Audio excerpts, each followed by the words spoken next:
Olá a todos, eu me chamo Thiago Santana, sou enfermeiro, professor do curso de enfermagem da Universidade Estadual de Feira de Santana, que em parceria com a Secretaria Municipal de Saúde, o SAMU e o Corém Bahia estão ofertando este curso. Coube a mim trazer para vocês uma síntese das recomendações para o cuidado ao paciente crítico em terapia intensiva frente à Covid-19. Eu dou início a esta aula fazendo uma breve provocação. Por que é importante discutir o cuidado ao paciente crítico no contexto da terapia intensiva frente à Covid-19? Diante do atual cenário de pandemia que estamos vivendo, esperamos sempre um melhor cenário. Contudo, devemos nos preparar para um possível pior cenário e, neste caso, a gente precisa ser mais proativo do que reativo. Nos países mais afetados até o momento, observa-se cerca de 10 a 15% dos casos positivos internados com necessidade de leitos de terapia intensiva.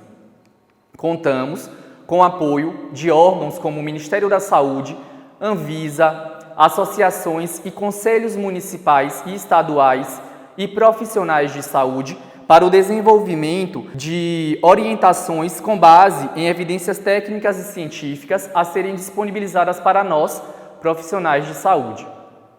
A rede de atenção às urgências está apoiada no bom funcionamento de grandes estruturas. Para não sobrecarregar e colapsar o sistema, precisamos fortalecer as ações de prevenção, pois, durante uma situação em que a demanda de doentes críticos ultrapassa a nossa capacidade de atendimento, constitui-se uma situação de desastre. Nessa situação excepcional, é de fundamental importância avaliar a magnitude do desafio que o Sistema Nacional de Saúde e a sociedade estão a enfrentar e avaliar os efeitos das medidas de prevenção e tratamento da Covid sobre as taxas de mortalidade. Neste cenário, os profissionais de saúde que estão na linha de frente assumem um papel muito importante e crítico, não apenas no manejo clínico dos pacientes, mas também na implementação de boas práticas, medidas de prevenção, controle e tratamento da doença. Portanto, o objetivo desta aula é descrever as principais recomendações com base em evidências científicas para o cuidado ao paciente crítico com Covid-19 no contexto da terapia intensiva. Pela dinâmica da pandemia e da produção de conhecimento associada a ela, as informações podem sofrer alterações conforme avance o conhecimento sobre a doença. Logo, as recomendações são atualizadas toda vez que surgem novas evidências. Sendo assim, abordarei aqui algumas recomendações da AMIB, sem nenhum conflito de interesse, baseadas nas orientações do Ministério da Saúde e Anvisa sobre o manejo clínico da Covid-19 na terapia intensiva. A saber, falaremos sobre critérios para admissão, aspectos do cuidado crítico, segurança na assistência, manejo ventilatório, manejo clínico, manejo hemodinâmico, sedação e analgesia e finalizaremos com o manejo social. Acerca dos critérios de admissão em UTI associados à Covid-19. Quem são esses pacientes que estão precisando e ainda precisarão de leitos de terapia intensiva? É importante destacar que a apresentação clínica dos casos de Covid-19 varia em gravidade, desde infecção assintomática, passando por doença leve, com sinais e sintomas inespecíficos de síndrome respiratória aguda, até doença grave ou fatal, caracterizada por pneumonia, que pode ser grave, levando à insuficiência respiratória e ao choque. Portanto, é necessário apresentar pelo menos um dos critérios abaixo descritos, como insuficiência respiratória aguda, com necessidade de ventilação mecânica ou ventilação mecânica não invasiva. Além disso, instabilidade hemodinâmica ou choque, definidos como hipotensão arterial, caracterizado por uma pressão arterial sistólica inferior a 90 milímetros de mercúrio ou uma pressão arterial média inferior a 65 milímetros de mercúrio. Ou sinais de má perfusão orgânica ou periférica com ou sem utilização de vasopressor. Sepse com hipotensão arterial, necessitando de vasopressor ou um lactato superior a 35 mg por decilitro. Ou o choque séptico. Falaremos agora sobre a segurança na assistência, especificamente as medidas de isolamento. Os profissionais de saúde constituem uma população de alto risco de contágio se a implementação das precauções não forem adequadamente realizadas. Portanto, é necessário, nesse sentido, recomenda-se que, quando disponíveis, manter os pacientes em unidades com pressão negativa. Na indisponibilidade de unidades com pressão negativa, recomenda-se que o isolamento seja realizado preferencialmente em quarto privativo, com porta fechada e bem ventilado. Caso o serviço de saúde não disponha de quartos privativos em número suficiente para atendimento necessário, deve-se proceder com o isolamento por coorte, ou seja, separar em uma mesma enfermaria ou área os pacientes com suspeita ou confirmação de Covid-19. Deverá ser respeitada a distância mínima de 1 metro entre os leitos e restringir ao máximo o número de pessoas, inclusive de visitantes. O atendimento deve ser de 1 para 1, sempre que possível, ou seja, um profissional para um paciente, a fim de evitar a infecção cruzada. Todo profissional ele deve tomar banho no hospital ao término do plantão. Essa orientação serve tanto para a unidade hospitalar, como policlínicas, unidades de pronto atendimento e também hospitais de campanha.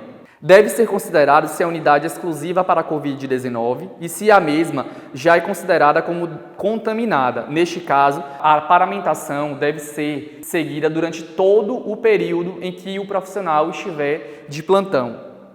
Após a alta ou transferência, recomenda-se manter as janelas abertas, porta fechada e não retirar da porta do quarto a placa de identificação de precaução até que seja realizada a higiene terminal daquele ambiente. Ainda sobre a segurança na assistência, estudos têm demonstrado, evidenciado, que o Brasil ele é o país que lidera o número de profissionais contaminados pela Covid. A soma das suas mortes ultrapassa a Itália e a Espanha. Por conta disso, devemos ter cuidado em relação à paramentação e à desparamentação dos equipamentos de proteção individual. Portanto, profissionais de saúde responsáveis pelo atendimento, eles devem frequentemente higienizar as mãos com solução alcoólica e, quando visivelmente sujas, utilizar a água e o sabão.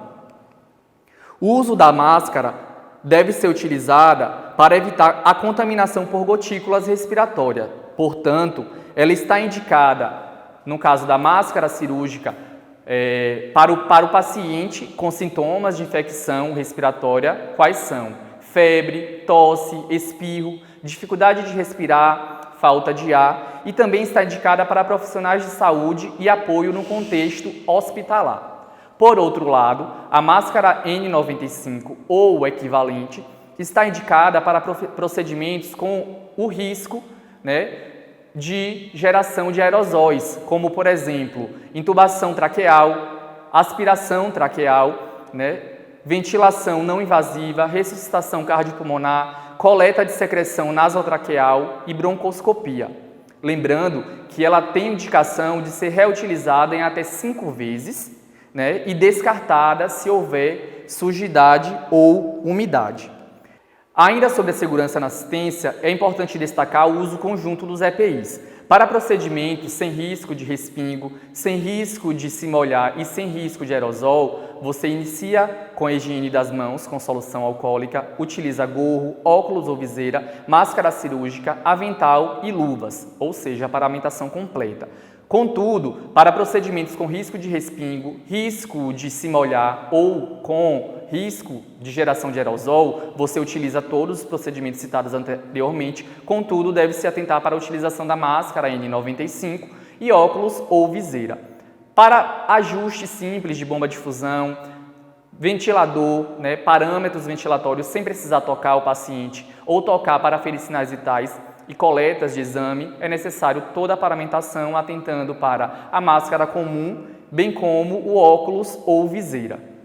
Sobre o manejo ventilatório, é importante destacar que pacientes que evoluírem com necessidade de oxigênio nasal maior que 5 litros por minuto, para manter uma saturação superior a 93%, e ou apresentarem uma frequência respiratória superior a 28 incursões por minuto, ou retenção de gás carbônico, caracterizado por uma pressão parcial de CO2 superior a 50 milímetros de mercúrio, ou evidenciado por um pH inferior a 7,25, eles deverão ser prontamente intubados e ventilados mecanicamente.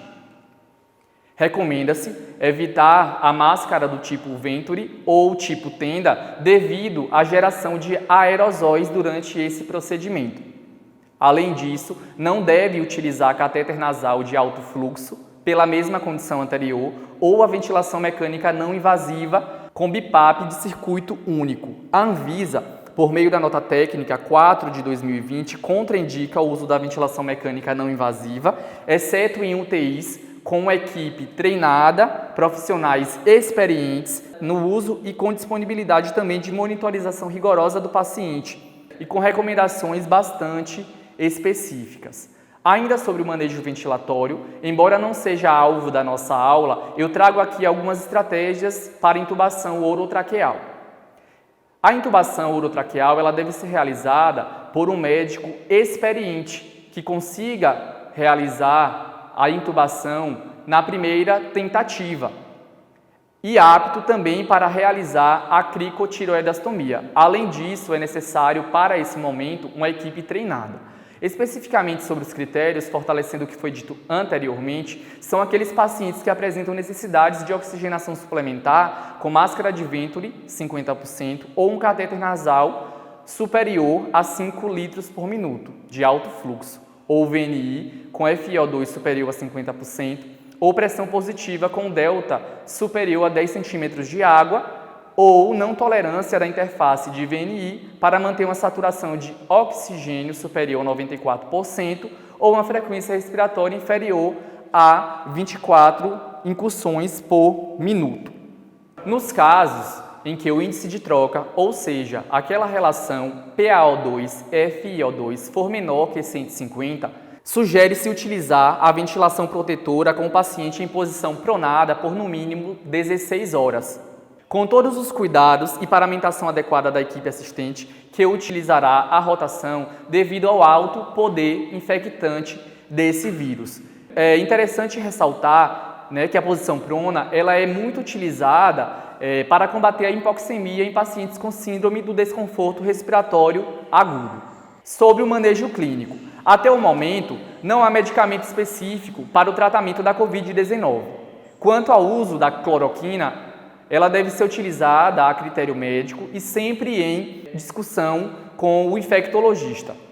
Os casos leves, a recomendação é o repouso, manter o aporte nutricional e as medicações sintomáticas, no caso analgésicos e antitérmicos. Pacientes com pneumonia, eles devem ser internados e receber empiricamente o oseltamivir e antibiótico-terapia empírica. Casos que evoluírem com insuficiência respiratória, necessitando de ventilação mecânica, casos de choque, eles devem ser admitidos em UTI e receber um suporte intensivo usual para cada situação. Sobre o manejo ventilatório desse paciente. Em se tratando do manejo ventilatório por meio da monitorização mecânica invasiva e não invasiva, recomenda-se monitorar o débito cardíaco por métodos contínuos para reduzir a manipulação e o risco de contágio ou contaminação dos profissionais.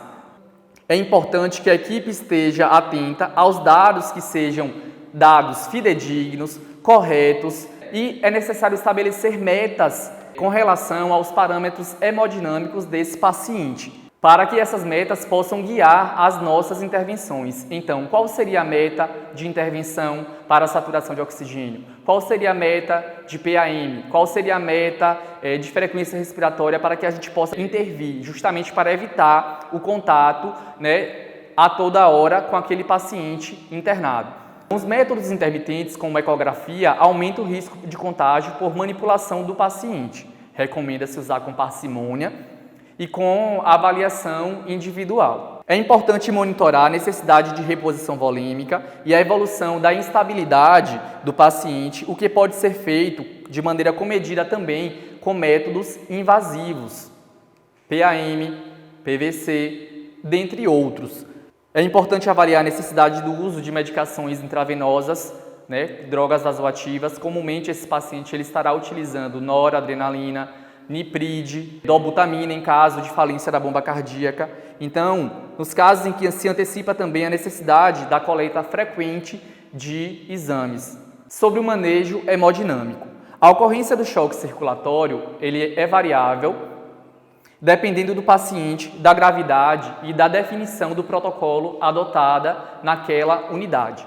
Recomenda-se, de maneira cautelosa, a reposição volêmica com cristalóide, ringue lactato. Em casos específicos, recomenda-se associar noradrenalina simultaneamente com a reposição volêmica.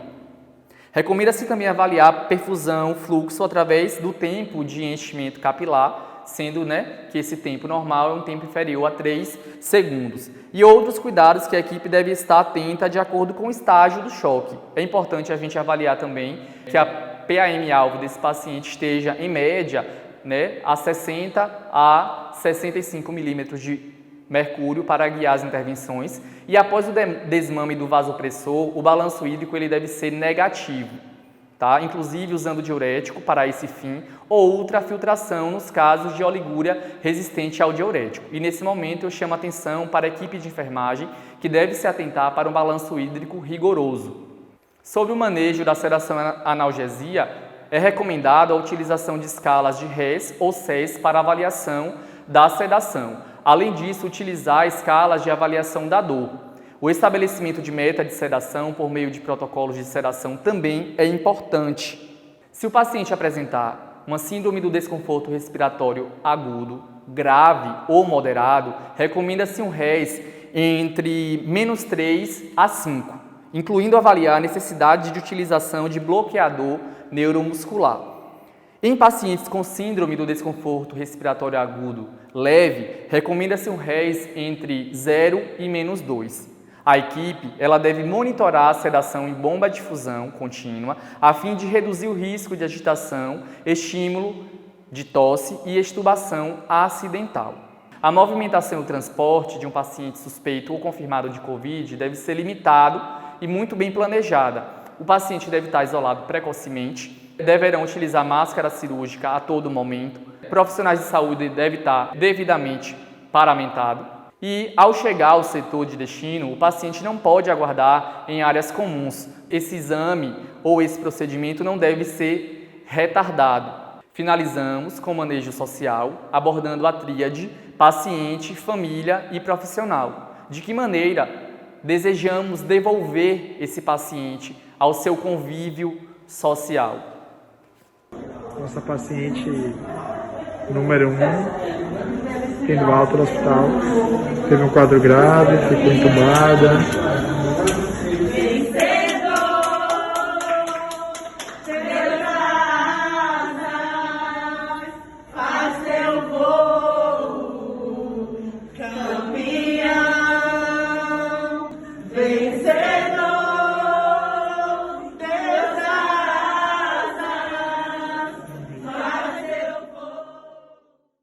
É importante que esse paciente ele volte à ativa, é importante que esse paciente ele volte bem, em todos os seus aspectos bio, psico, sócio e espirituais. Além disso, a comunicação. Como deve ser a comunicação com o familiar, tendo em vista que muitas vezes as visitas elas são proibidas, assim como a presença do acompanhante naquela unidade, ela não é possível, ela também é suspensa.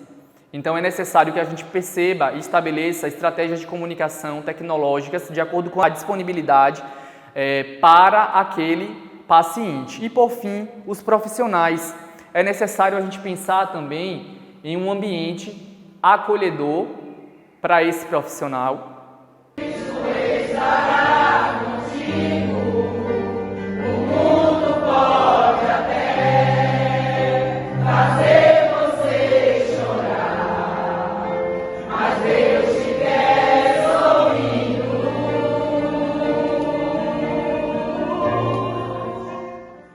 É importante que a gestão pense no apoio a esse profissional por meio de um ambiente acolhedor, tá? Então é necessário também estabelecer um diálogo um suporte social, um suporte psicológico diante da situação de medo e incerteza que muitos desses profissionais estão enfrentando, até por conta do distanciamento social, né, do distanciamento dos seus filhos e familiares. A gente precisa olhar para esses profissionais. E concluo informando, né, que as instituições elas têm um papel fundamental na promoção de treinamentos e capacitações para esse profissional de saúde, sobretudo para evitar o contágio e para ofertar um atendimento de qualidade à pessoa suspeita ou com caso confirmado de Covid.